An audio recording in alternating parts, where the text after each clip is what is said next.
présenter le Conseil international. Qui êtes-vous?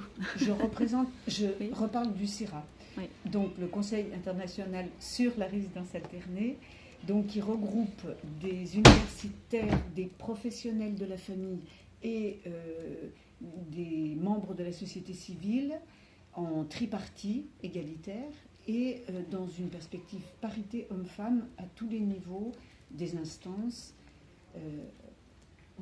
Bonsoir. Voilà. Et que le CIRA a maintenant organisé 3 conférences internationales, 2 à Bonn et la dernière à Boston, et que la prochaine sera à Strasbourg en novembre 2018. Voilà. Donc on est en plein travail pour bâtir cette 4e conférence. Simplement, je me présente. Donc je suis Chantal Plogranja. Je suis docteur en psychologie, psychologue clinicienne, et je suis vice-présidente depuis 2014 du CIRA. J'ai travaillé beaucoup dans ce champ-là sur le lien entre les parents et les enfants. Et puis, au niveau de la résidence alternée, j'ai travaillé la question du conflit, puisque les juges opposent très souvent le conflit et la résidence alternée. Et on a réussi à montrer que le conflit ne pouvait en aucune manière être un argument a priori de non-possibilité de résidence alternée. Voilà. Voilà, je suis Michel Granja, donc je suis professeur émérite de sciences de l'éducation à l'université Grenoble-Alpes et je m'intéresse tout particulièrement à la manière dont les professionnels coopèrent entre eux pour faire en sorte que les personnes dont ils ont la charge, la responsabilité qui ils sont, donc apprennent au mieux cette éducation ou soit au mieux si on prend l'éducation au sens large. Et je m'intéresse aussi aux influences sur les prises de décision, et notamment les prises de décision de justice. Je suis membre fondateur du CIRA, et puis avec Chantal, donc, nous pilotons le conseil scientifique de la prochaine conférence internationale à Strasbourg, qui sera sur le thème résidence alternée, justice sociale et droits des enfants.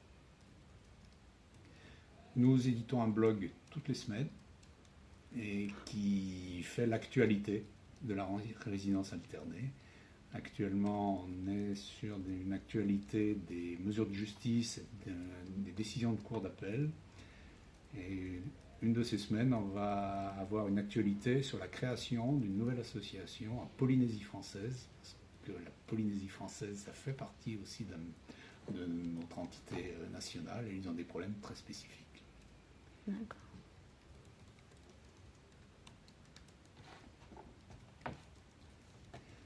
Donc, pour notre exposé aujourd'hui, je le présente et puis après Chantal commencera. Donc, on va faire un aperçu de la situation actuelle, quel est le cadre législatif, par exemple, et puis aussi la situation des mères, responsables de foyers monoparentaux, souvent des pères qui sont souvent isolés, du coup, et des conséquences sur les enfants.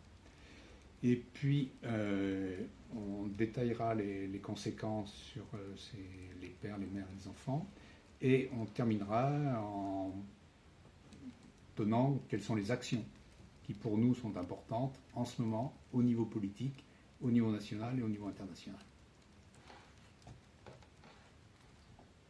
Ça c'est tout. Ah, c'est le contexte, oui, d'accord. Donc, c'est la présentation alternée. Donc, on n'est pas trop rodé. Alors, le contexte.